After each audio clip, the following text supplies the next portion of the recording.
Salam alaikum wa rahmatullahi wa barakatuh. Chers téléspectateurs de l'Azhar Touba, nous sommes à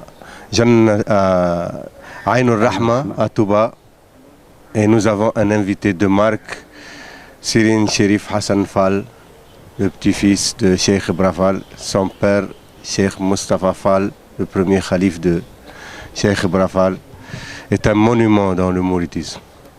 Et nous avons l'occasion aujourd'hui de débattre avec lui sur plusieurs sujets qui intéressent les mourides en premier lieu, mais le monde musulman en général. Parce que la voix des mourides d'Allah est assez incomprise, même ici au Sénégal, a fortiori en dehors du Sénégal. Et il y a beaucoup d'équivoques que nous voudrions lever et faire transparaître la voix de Khadim Rassoul, pure, immaculée, comme il nous l'a laissé. Le mouridisme, comme l'a présenté Khadim Rassoul, est iman par le tawhid islam, par le fiqh ihsan, par le tasawuf. On ne le répétera jamais assez. Et puis c'est une voix qui ne concerne pas seulement les Sénégalais.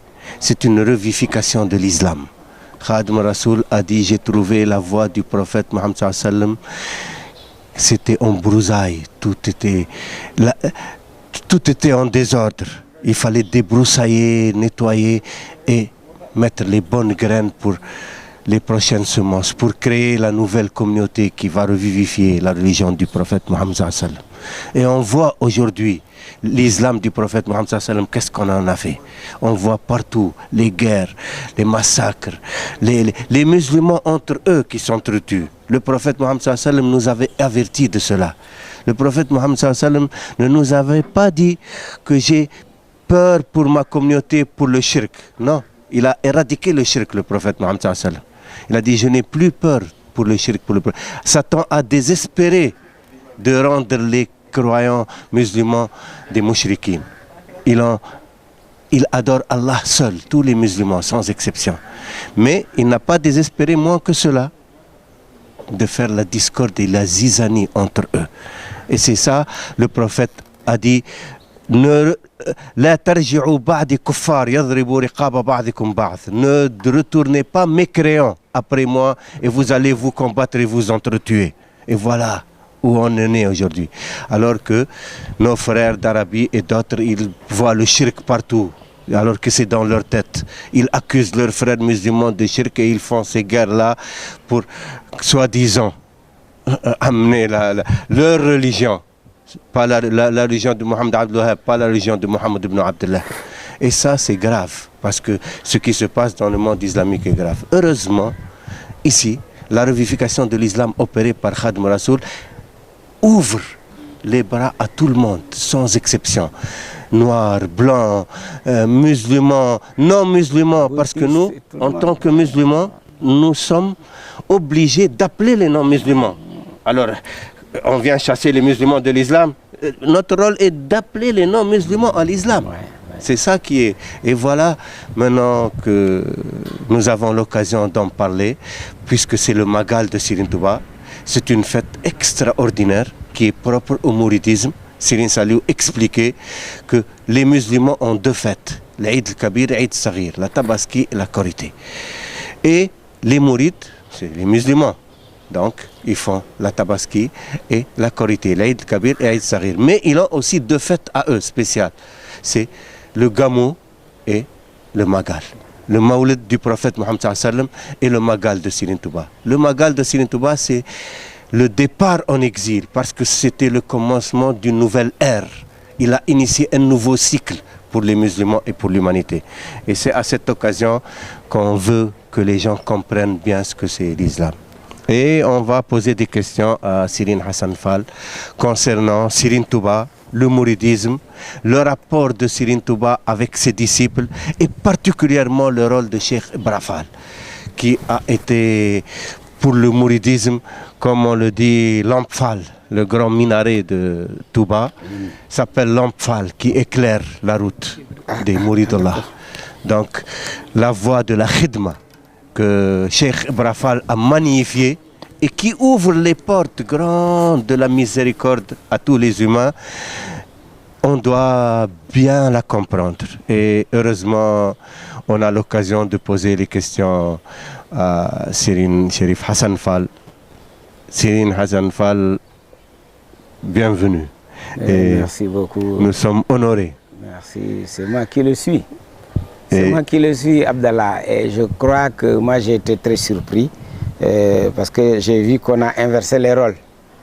Moi je crois que c'était Abdallah Fahmi qu'il fallait présenter au public sénégalais, aux intellectuels sénégalais, qui doivent savoir qu'ils ont parmi eux un frère en Cheikh Al-Khadim, un grand érudit qui a beaucoup lu, beaucoup appris et qui a approché Serigne Saliou d'une façon exceptionnelle, ne cherchant que Dieu à travers Serigne Saliou, ne cherchant que Cheikh Ahmadou Bamba à travers Serigne Saliou, et qu'il l'a bien trouvé, et qui maintenant est en train de compléter sa recherche avec Cheikh Mourtada, Cheikh Muntaka Mbacké Bachir. Je suis très gêné d'être ici, je suis très gêné de me retrouver devant la caméra avec Abdallah à côté de moi, qui pour moi constitue un immense trésor caché parmi nous et qu'il nous faudrait découvrir. J'essaierai de répondre, sachant que chaque question qu'il me posera, il connaît mieux que moi la réponse. Donc je salue tous les téléspectateurs de Al-Azhar, je les souhaite une bonne et heureuse année de 1438, que Dieu fasse que nous profitions de tous ces bienfaits de cette année-ci, et qu'il nous raffermisse notre foi et qu'il nous donne la possibilité d'œuvrer pour Cheikh Al-Khadim et de rencontrer sa grâce. Je suis à votre disposition. Merci. Bon, je vous poserai une question élémentaire mais générale et puis fondamentale. C'est quoi le mouridisme? Et il y a le baïfal, le baïfalisme qui particularise le mouridisme. Expliquez-nous ce qu'on doit comprendre du mouridisme et ce qu'on doit comprendre du mouvement baïfal, de la réalité du baïfal, de Cheikh Ibra Fall.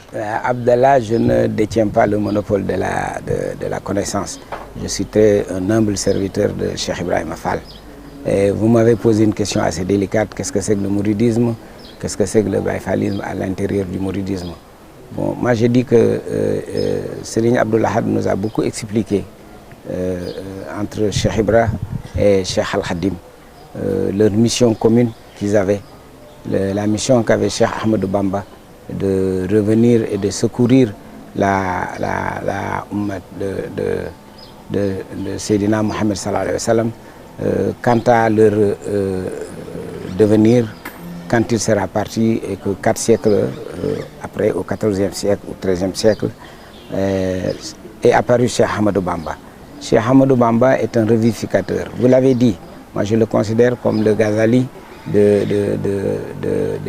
Africains.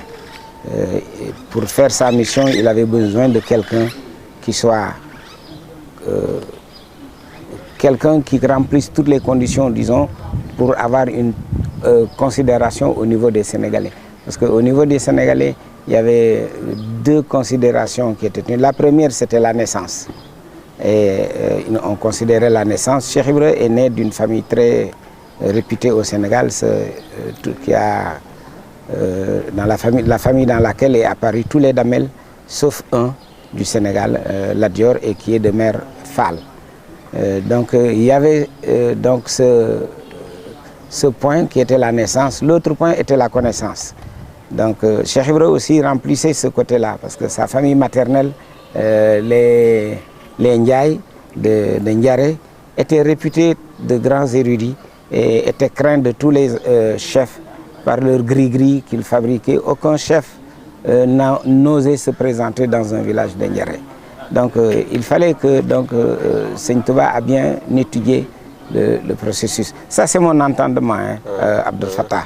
Mais ça ouvre des perspectives. Oui, mais moi je crois qu'il faut qu'on le voit comme ça pour pouvoir mieux comprendre ce que Cheikh Al-Khadim nous a apporté. Le côté religieux, le côté mystique est un peu difficile à approcher. C'est-à-dire qu'il a fait en sorte qu'on sache que l'islam qui était pratiqué ici avant Cheikh Al-Khadim n'était pas était empreint de certaines pratiques qui étaient plus ou moins païennes. Parce que moi je me réfère toujours à la fameuse parole de Cheikh Seigne Halima Diakhaté Kala, qui au décès de Cheikh de Serigne, le père de Serigne Touba, de Seigne Mamor Anta Sali, a voulu que Serigne Touba rejoigne le Damel et qu'il occupe la place de son père. Mais devant le refus de Cheikh Al-Khadim, qui lui a montré que lui, il avait tendu sa main à Dieu et au prophète, et qu'il ne la retournerait pas vers un être créé comme un être humain comme lui. Mais ce que Cheikh Seigne Halima Diakhaté Kala a dit, Djangal te djang, nous l'avons dit, Djangal te djang, apprends, garde ta connaissance et prends un petit détour. Je crois que celui qui a bien appris sa leçon doit la pratiquer. Et c'est ça, en ça que Cheikh Ahmadou Bamba s'était investi. La pratique pure de l'islam, comme vous l'avez dit, le levant du prophète, de l'islam, de l'ihsan, et ça, je crois que c'était ça qu'il était venu, et c'est ça qu'il a montré aux gens. Il y a eu un côté social aussi, il fallait aussi redonner de la valeur aux Sénégalais. Et on ne pouvait le faire qu'à partir du travail. Celui qui travaille acquiert des richesses, et celui qui a des richesses a des moyens de subvenir à ses besoins.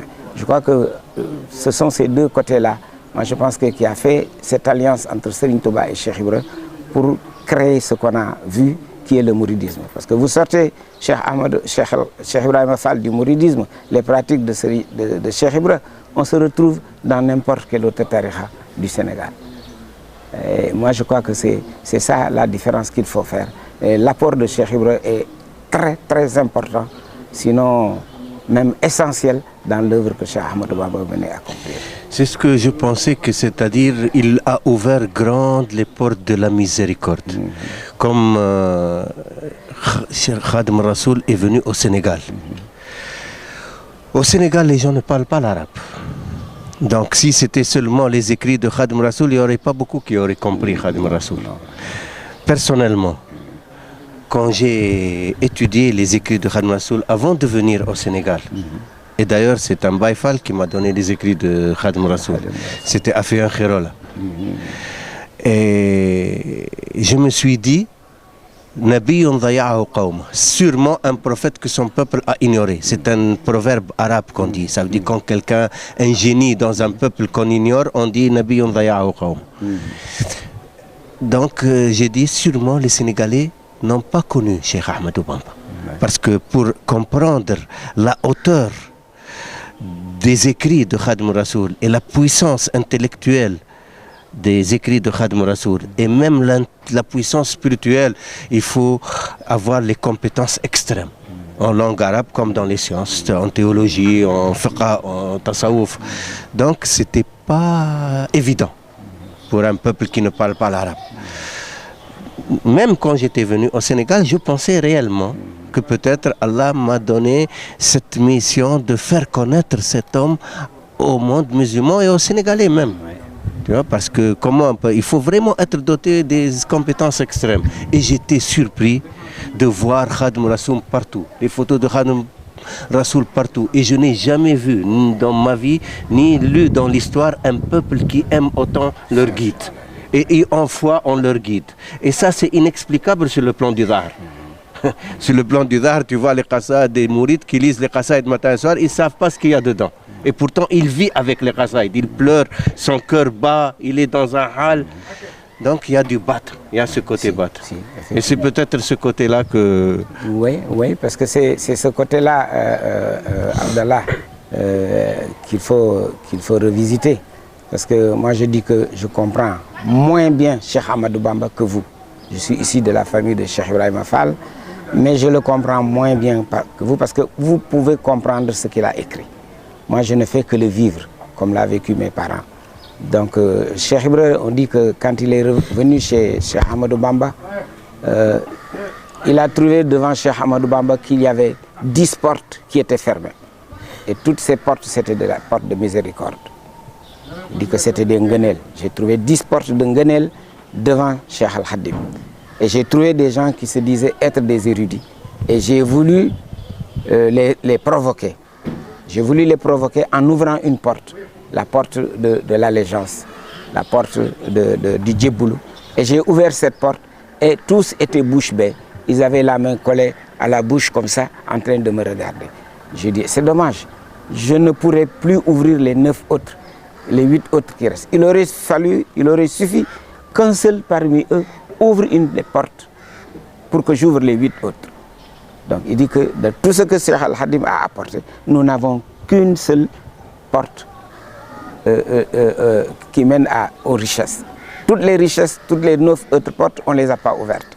Et c'est ça qui fait qu'on n'a pas compris Cheikh Ahmadou Bamba. Vous avez dit que les écrits de Cheikh Ahmadou Bamba, je me réfère souvent aussi aux propos de certains dirigeants politiques. Par exemple, Lamine Gueye, qui était opposé à Alfred Goux. Lamine est venu à Rufisque, il a fait un discours. Il a fait un discours en français. Il a parlé, il avait une très belle verve et on a acclamé parce que les gens avaient encore ce petit complexe du Sénégalais qui savait parler français. Et Goux a pris la parole, il est monté à la tribune. Il a dit, vous les Rufisquois, votre fils qui vient de parler ne vous parle pas, il ne s'adresse pas à vous, il s'adresse à moi. Parce que moi je suis français et je parle français. Donc je suis tenté de dire que Cheikh Ahmadou Bamba a voulu trouver des arguments pour les autres arabes, chez qui la religion musulmane était descendue. Pour les intellectuels arabes, pour les érudits arabes, leur montrer qu'il y a un noir qui est ici au Sénégal et qui vit ce qu'ont vécu les sahaba de Rasulullah sallallahu alayhi wa sallam, qui a pris sa vie, qui l'a collée à celle de Mohammed sallallahu alayhi wa sallam. Donc je dis que c'est ça le problème. Ce que Cheikh Al-Khadim voudrait montrer, c'est Cheikh Ibra qu'il voudrait pointer du doigt. Il dit ne venez pas vers moi, allez vers celui-là. Il comprend mieux ce que nous avons. Les Sénégalais, la voix de Cheikh Ibra Fall leur convient beaucoup plus. C'est pour ça que l'on voit. Mais ça convient à tout le reste à tout le reste du monde. Les Mauritaniens, ils ont connu Serigne Touba. Et Serigne Saliou lui-même m'a dit, les Mauritaniens connaissent 1 million de fois plus Serigne Touba que les Sénégalais. Parce que ce qu'il leur a montré en Mauritanie, il n'a pas montré le 1 millionième aux Sénégalais. Parce que les Mauritaniens avaient une connaissance, une vraie connaissance, sur toutes les sciences de l'islam. Ils ne risquaient pas de perturber leur intelligence, tout ce qu'il leur montrait. Et c'est pour ça qu'eux, ils disaient من يقارن الشيخ الخديم مع غير النبي المصطفى فهو غمر قلبه ما نور. Celui qui compare Khadim Rasoul à un autre que le prophète élu, c'est un ignorant dont le cœur est obscurci. Et pour te dire la vérité, n'importe quel savant compétent en langue arabe, quand il lit les écrits de Khadim Rasoul, il te dit il n'a pas d'égal, ni dans le passé ni dans le présent. C'est clair. Moi j'ai fait un peu l'arabe, Fahmi. J'ai fait un peu l'arabe au lycée et un jour j'étais avec un ami Diadji Gaye, on était dans la même classe et Diadji était en train de lire le Tasawwud al-Suhar. Le professeur, il s'appelait Michel Atui, l'a interpellé, il lui dit montre-moi ce que tu es en train de lire. Il lui a montré, il l'a confisqué. À la fin du cours, il l'a appelé et on est venu vers lui. Il dit que de tous les écrivains, c'est le seul écrivain qui écrit à la 9e forme. De tous les poètes, c'est le seul qui écrit à la 9e forme. Il nous dit la 9e forme, c'est la forme énergique. Le Coran est descendu à la 9e forme. Moi, je devais avoir 13 ans, 14 ans, parce que j'étais en 5e au lycée. Je ne comprenais pas ce que disait Atui. Bon, comme la plupart de nous autres, nous lisions les Khassaïd parce qu'il fallait les lire. On les comprend beaucoup moins. Bon, je dis que vous avez cette chance de pouvoir d'être un arabe, de comprendre ce que dit Cheikh Al-Khadim et d'avoir fait des recherches.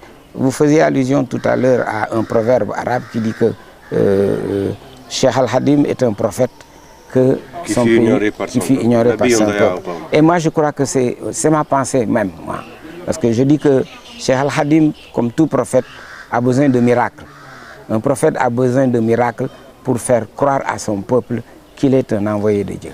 Et Cheikh Ahmadou Bamba en a distillé un tout petit peu à travers toute sa vie pour qu'on puisse comprendre que c'est un prophète, c'est notre prophète à nous les Africains. Parce que Dieu, en disant que à chaque peuple j'enverrai son prophète et il parlera sa langue.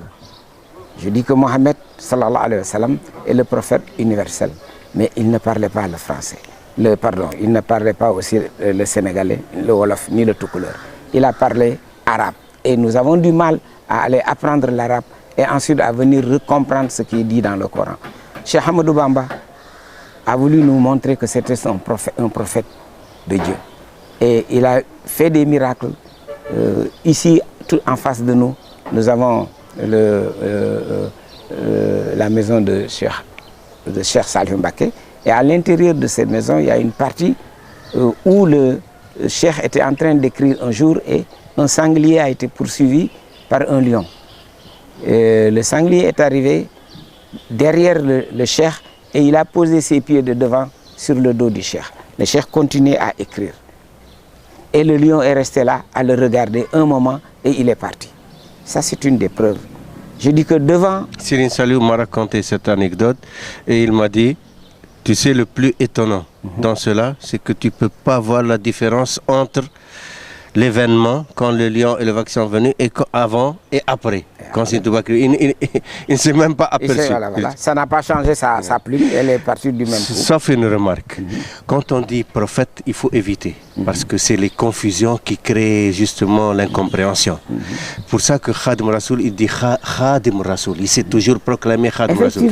Mais il avait toutes les qualités des prophètes. Il remplit toutes les conditions de la... sans être prophète, parce qu'il n'y a plus de prophète après le prophète Mohammed. Cheikh Abdallah a expliqué ça aussi. Cheikh Abdallah a dit que après Mohammed, il n'y aura plus de prophète. Mais il a dit que les mursal vont arriver.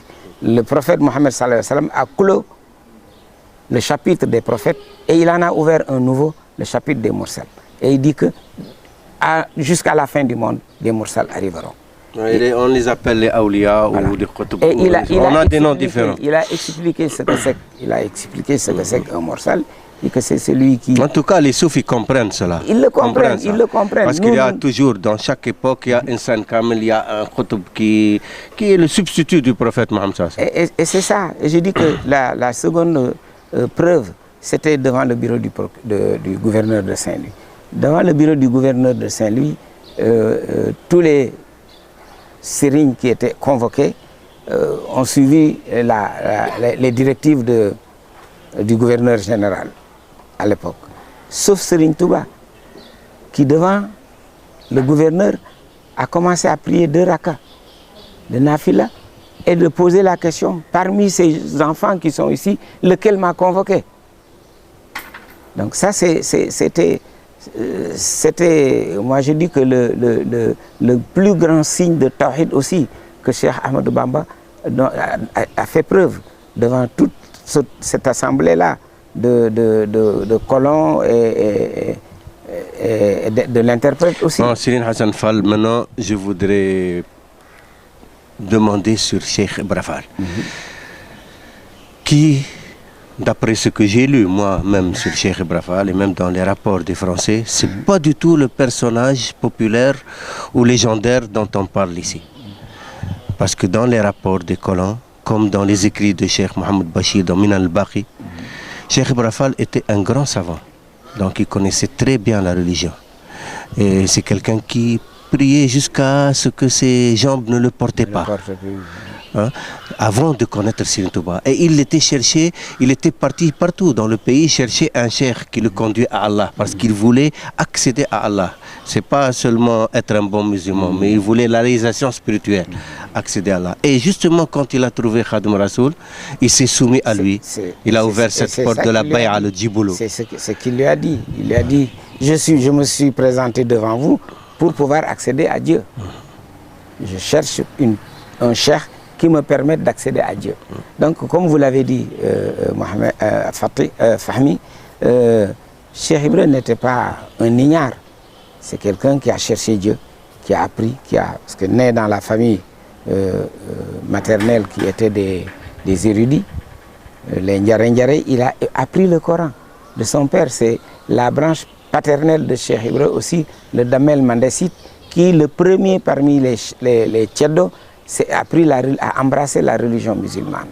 Et c'est cette branche qui est apparue, la famille Major avec le Khali Amarfal de Pire.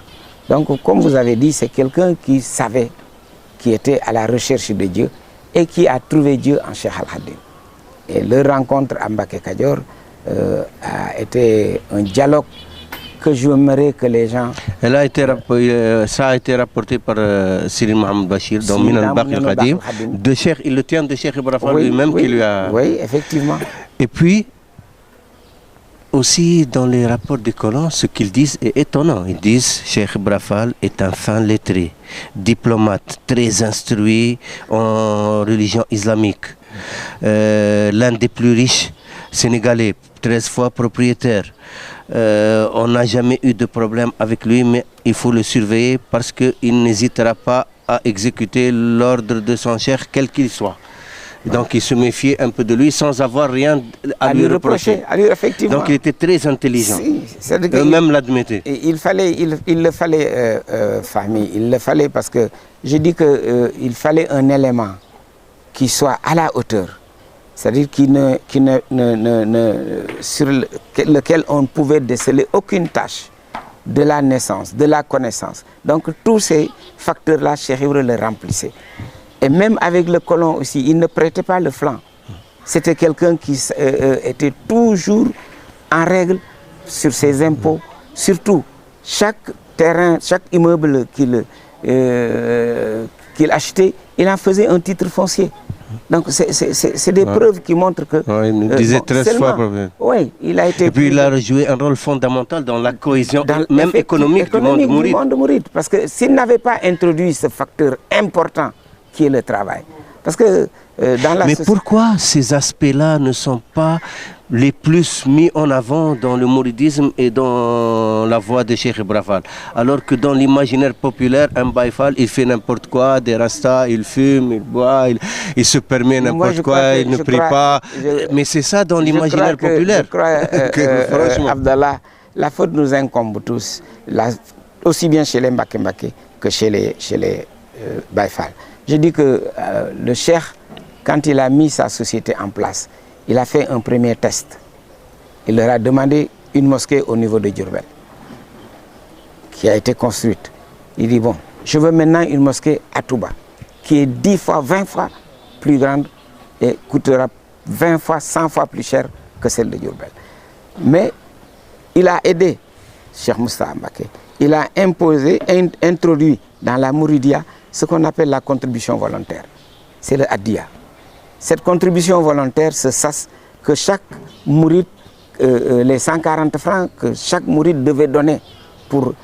Ça, c'est une forme de cohésion qu'il a instaurée. Il a créé un système de... je peux dire que c'est la première banque qui a été créée et que les mourides n'ont pas compris. Céline Hassan Fall, on va faire une autre émission pour continuer de cela, parce que le temps va finir.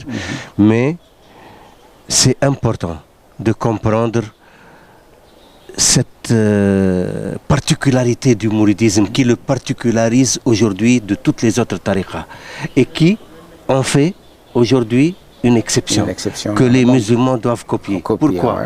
Parce que le khalifa a été toujours source de problèmes. Même après le prophète Mohammed, c'était une source de problèmes. Il y avait des guerres entre les Sahaba. Et il y a des chiites, sunnites, ibadites, kharijites qui sont créés maintenant jusqu'à aujourd'hui à cause du khalifa. Et dans toutes les tariqas, il y a eu des problèmes dans les khalifats. Aujourd'hui, il n'y a aucune tariqa qui a le khalif de Cheikh Abdel Qadir Jilani, Cheikh Ahmed Tijani ou de Cheikh Naqshband, les fondateurs, les qutb fondateurs. Après, c'est fini. Première génération, deuxième génération, et c'est divisé. Seul le mouridisme garde une unité. L'unité du khalifa. Ça, c'est très important. Et je crois que Cheikh Ibra Fall a joué un rôle dans cela. Effectivement, Fahmi, c'est le temps qui nous était imparti. Mais ce sera le sujet un tout petit point. C'est-à-dire que moi, je voudrais quand même, Abdallah, que les gens reconsidèrent ce côté-là, ce côté social du mouridisme. Le fait que le cheikh nous ait demandé de construire une mosquée à Touba, qui a nécessité tellement d'efforts, tellement de sacrifices, pour qu'il soit réalisé complètement et qu'on ait prié pour la première fois en 1963. Je dis que ce fondement-là que le cheikh a instauré, après la mosquée, on a pensé que le mouride n'avait plus devant lui aucun défi à relever. Et c'est ça qui me fait le mal. On a tellement de défis à relever. On va enchaîner pour une deuxième émission. Parce que non, on va profiter de votre présence. Je vous remercie beaucoup. Et on est désolé pour la fin, l'émission est passionnante, mais on va enchaîner pour une deuxième émission, Inch'Allah. Merci beaucoup et merci Sine Hassan Fall. Vous êtes le bienvenu, vous serez toujours le bienvenu. Encore, je le répète, je demande aux Sénégalais de vous découvrir. Parce que quand même, vous êtes un élément essentiel dans notre Mouridia, chez les intellectuels mourides. Ils ont besoin de vous approcher, ils ont besoin de bénéficier de vos connaissances et de votre lecture de tous ces soufis que nous connaissons. Et je vous remercie. Merci beaucoup.